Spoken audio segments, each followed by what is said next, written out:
In recent weeks and months, we have seen a shocking increase in extremist disruption and criminality. What started as protests on our street has descended into intimidation, threats, and planned acts of violence. Jewish children fearful to wear their school uniform lest it reveal their identity. Muslim women abused in the street for the actions of a terrorist group they have no connection with. Now our democracy itself is a target. Council meetings and local events have been stormed. MPs... This is because that insane campus got elected. Hasn't he been elected multiple times before? Who's that guy? The guy in the UK who's like weird Galloway. Yeah. Welcome to the stream where Vaush encounters the honorable and inspiring George Galloway, the conservative socialist who has burst onto the scene of British politics. The British Conservative Party hasn't been doing so well recently. They have been trying to oust the former Prime Minister Boris Johnson. There's been all this party infighting.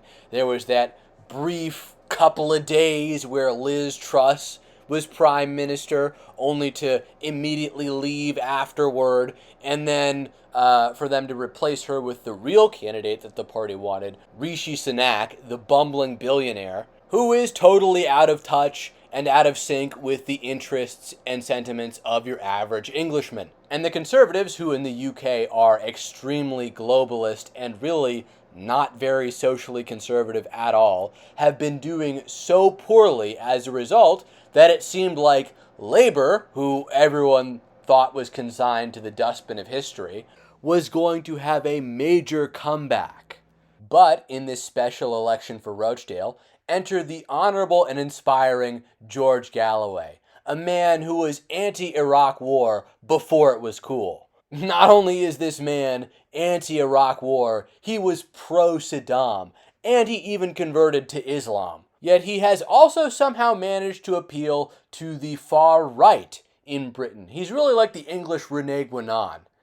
This guy is so funny. He's a conservative socialist. This guy had 2 different pamphlets that he would hand out to people who might vote for him. To most people, the pamphlet was like, oh, we're going to crack down on these foreigners. We're going to make Britain great again. And then to the Muslim households, the pamphlet was like, glory to Allah. Islam is under attack by reactionaries. We must defend. Like, I need to find those 2. Hold on. Where are the, hold on, Galloway pamphlets? God damn it.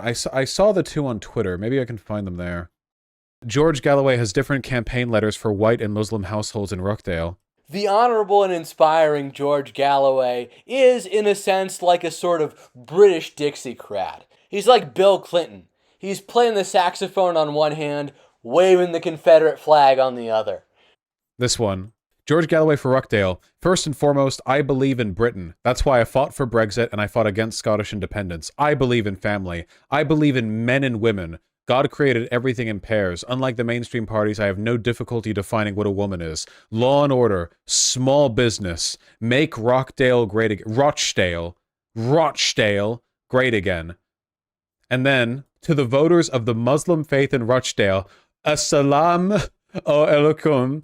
The last 30 days have shocked the Ummah to its core. The killing of thousands of our brothers and sisters in Gaza is a war crime, and Israel must be held to account. The political class have failed Rochdale, failed Britain, and failed Gaza. I expect as much from the Conservative Party, but the Labour Party under Sir Keir Starmer has betrayed Muslims, choosing instead to support Israel's genocide in Gaza. This man's bread and butter are being pro-Palestine, and it's really working because the significant ethnic minority in the UK is people from Muslim countries. And George Galloway is authentic because he was saying these same things for decades. I, George Galloway, have fought for Muslims at home and abroad all my life. British Peronism. Well, I think he's just a campist, right?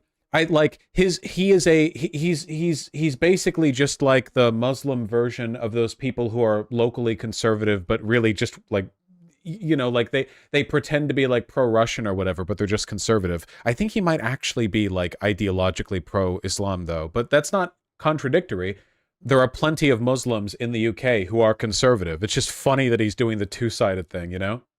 Have you seen him want to be a cat? He's been extremely pro-Russia. Yeah, it makes sense. He's literally just a campist. Campist, for those of you who don't know, is this cringe term that Trotskyite, anti-authoritarian leftists like Vaush use for people who are, in their minds, anti-Western before they are actually leftist. These are Marxists who are actually willing to support authoritarian left-wing regimes abroad. So the sort of person who supports North Korea or something could be described as a tanky or campist. Is saying that you are, the Prime Minister is saying that you are... This is God.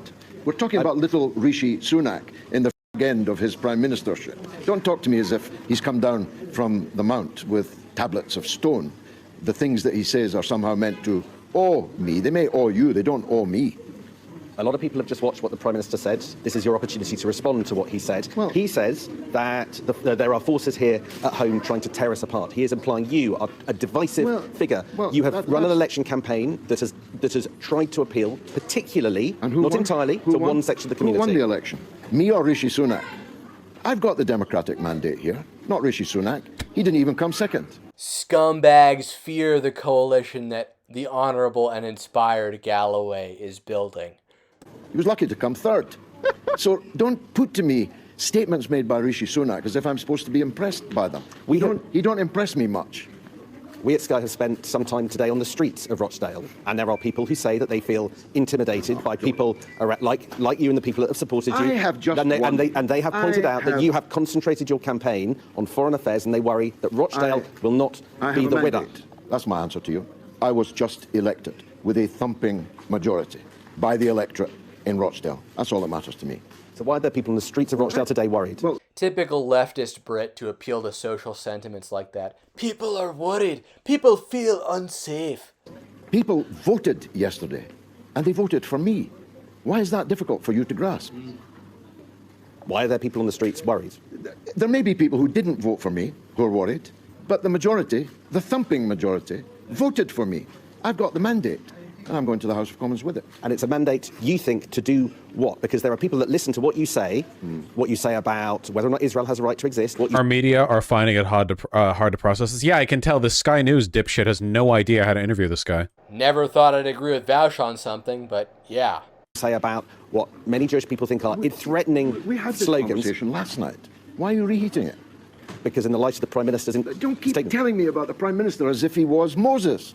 Do you not respect the Prime Minister? Do I respect the Prime Minister? I despise the Prime Minister.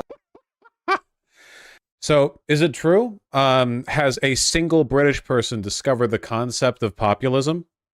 I mean, he's a campist, so he's a piece of shit, like he's pro-Assad or whatever, doesn't like the West, blah-de-blah-de-blah. Okay. I mean, it's cool to not like the West. It's just, if you don't like the West, it's preferable for you to instead like things that are better than the West, rather than things that are worse than the West. The honorable and inspired George Galloway is the antithesis of Vaush's politics. In fact, it's a proven fact that This is an old video. He's been around for a while. these forged documents existed and were being circulated amongst right-wing newspapers in Baghdad and around the world in the immediate aftermath of the fall of the Iraqi regime. Now, Senator, I gave my heart and soul to oppose the policy that you promoted. I gave my political life's blood to try to stop the mass killing of Iraqis by the sanctions on Iraq.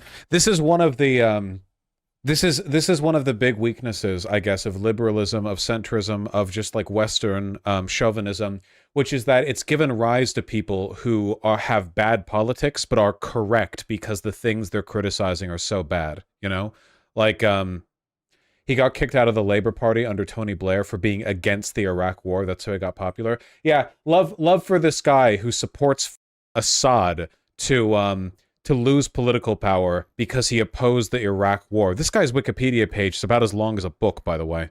Vaush calls it bad politics because deep down he is a globalist shill. He's only pretending to support the Palestinian cause because it's politically convenient for him.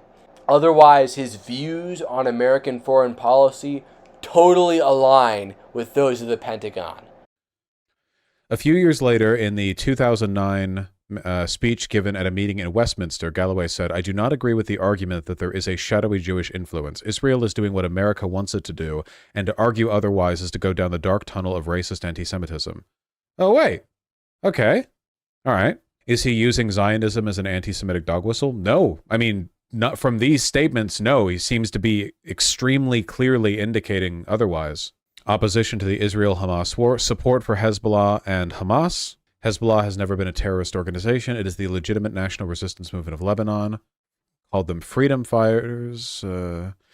Galloway received a Palestinian passport from Hamas leader Ismail Haniyeh, denied entry into Canada. Support for Ba'athist Iraq, and praised Iraq's dictator Saddam Hussein. Wonderful. Not a big fan of the Kurds, I imagine. Let's give it up for Uday and Qusay Hussein, huh? They did not die in vain. That's a problem for Vaush and other Western leftists because the Kurdish nationalist movement is dominated by this ridiculous Trotskyite, anti-authoritarian leftist ideology. This incident where he refuses to debate an Israeli is why most call him anti-Semitic? Requires. We wanted peace, we got war, we mustn't make the same mistake again. So my first point, only a peace treaty can provide a framework for enduring peace and security. I'm sorry, Mr. Galloway? You said we. Are you an Israeli? I am, yes. I don't debate with Israelis. I've been misled. Sorry. What? Racism? What? Racism? I don't recognize Israel, and I don't debate with Israelis. In the person, he's British. I'm a human being.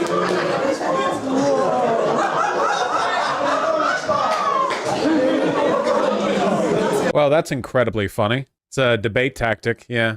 This is so optically bad, Lamau. Yeah, but like, it's not inherently anti-Semitic. It seems like he just hates Israel. But if he's clearly like indicated that it's not about Jewishness and that it's anti-Semitic to assume that it is, you know, it is very funny. There's no getting around that. In his memoir, I'm Not the Only One, first published in 2004, Galloway wrote, In the book, Galloway also expresses the opinion that Kuwait is clearly a part of the greater Iraqi whole, stolen from the motherland by perfidious Albion.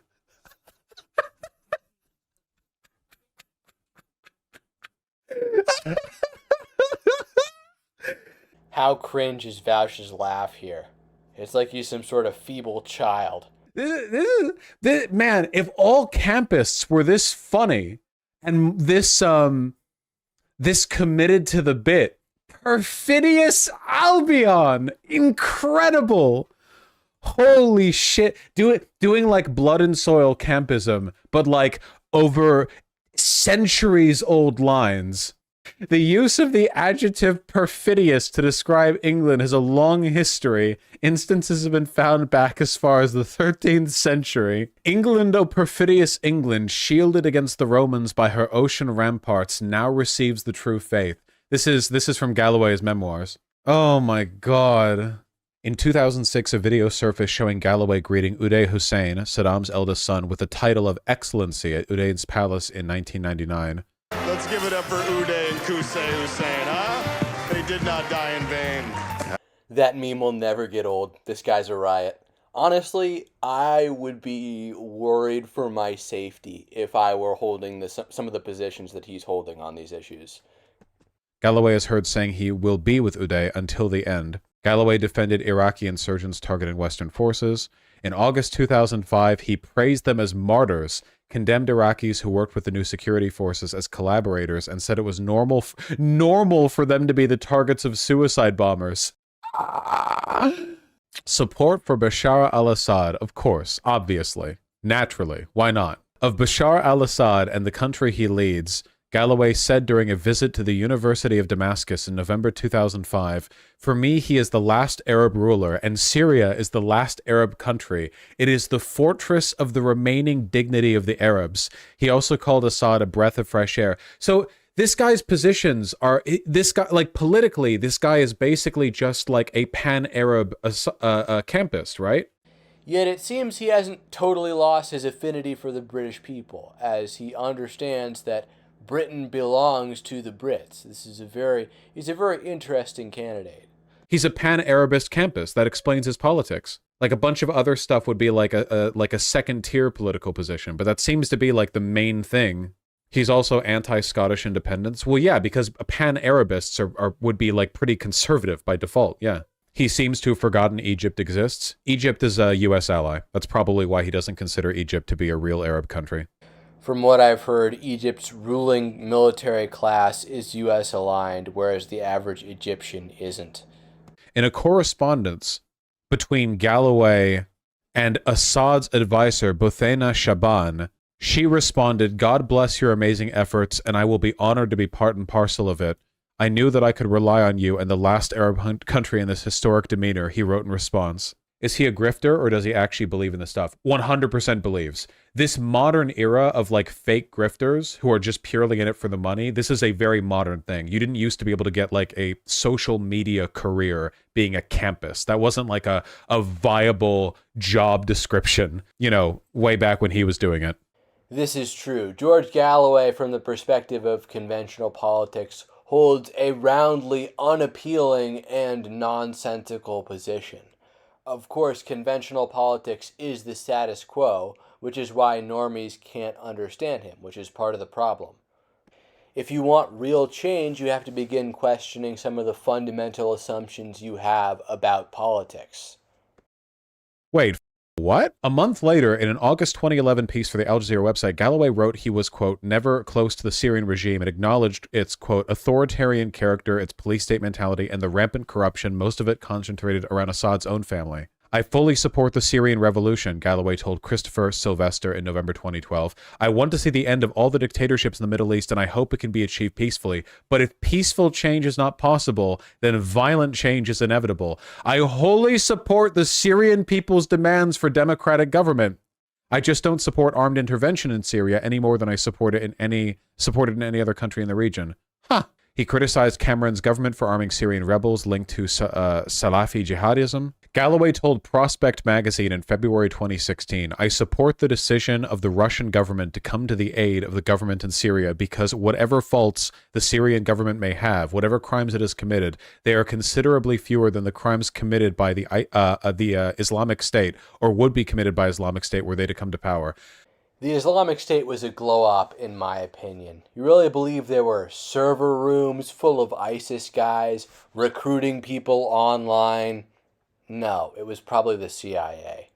So he's against any Western intervention in the Syrian civil war, including arming Syrian rebels. But when the Russians get involved, it's acceptable because it prevents the Islamic State from taking power.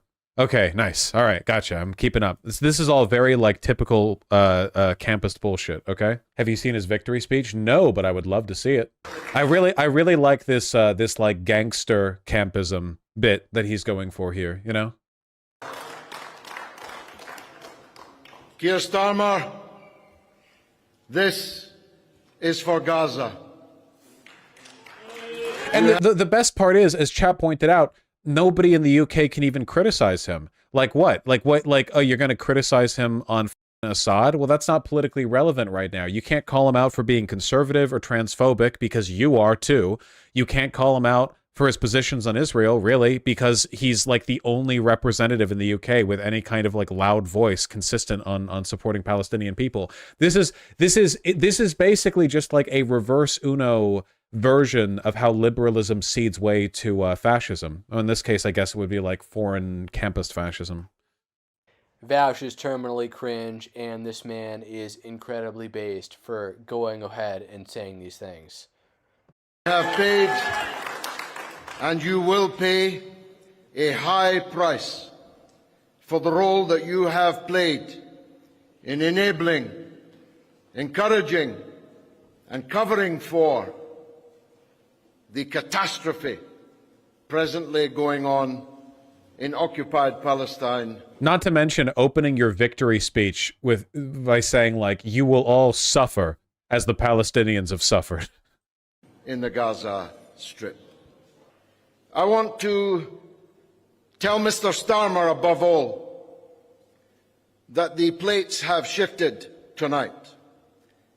And as Jacob Rees-Mogg just said on television, in talking of me as a parliamentary orator of note, that Keir Starmer's problems just got 100 times more serious than they were before today. I see the hat, Chad. This is going to spark a movement, a landslide, a shifting of the tectonic plates in scores of parliamentary constituencies, beginning here in the North West, in the West Midlands, in London, from Ilford to Bethnal Green and Bow. Labour is on notice that they have lost the confidence of millions of their voters. This is one of his key points, that he has been able to pick up the Muslim vote from Labour. Labour has not been pro-Palestine enough because, again, as I said earlier, the main minority constituency in Britain is these mostly South Asian Muslims, and they are dissatisfied with Labour's response to, I mean, they're already opposed to the Conservative Party for being very pro-Israel, but they are dissatisfied with Labour because they feel it has not done enough in response to the Conservative Party of Britain and to Israel. So they're turning to George Galloway, the honourable and inspired George Galloway, because they believe that he will get the job done. Who loyally and traditionally voted for them generation after generation. I'm not gonna lie, guys. I feel like it might actually end up being a good thing that this guy got elected. Not because his political positions on like Assad or whatever else are necessarily good. First of all, the political situation in the UK is monstrous anyway, so like who are you comparing this to? Is this worse than your average Conservative MP? Probably not. But also, the main thing that's f***ing over the UK right now is stagnation. It's you're mired in tradition and role. You know, you still think of yourself as an empire. This guy hates the UK and probably also white people. So if nothing else, he's a shit stirrer. Maybe his presence will, I don't know, challenge Keir Starmer and the Labour Party to adopt better positions. Maybe not. I'm not sure. Who knows? And there you have it. That's the thrust of why Vaush the scumbag endorses the honourable and inspired George Galloway. So do I, albeit for different reasons. It appears that George Galloway, at least as the polls predict now, is only going to gain steam. It said I've heard somewhere that he's running 200 other candidates or something like that. And the more power this man gets in the UK government, the more I predict that Vaush will come to oppose him, because he is an actual threat to the status quo. He may even be the face of the future far right in Britain. He was endorsed by the BNP. And you see these British young men defecting to Islam in increasing numbers. I'm not even kidding you. Ashhadu Allah ilaha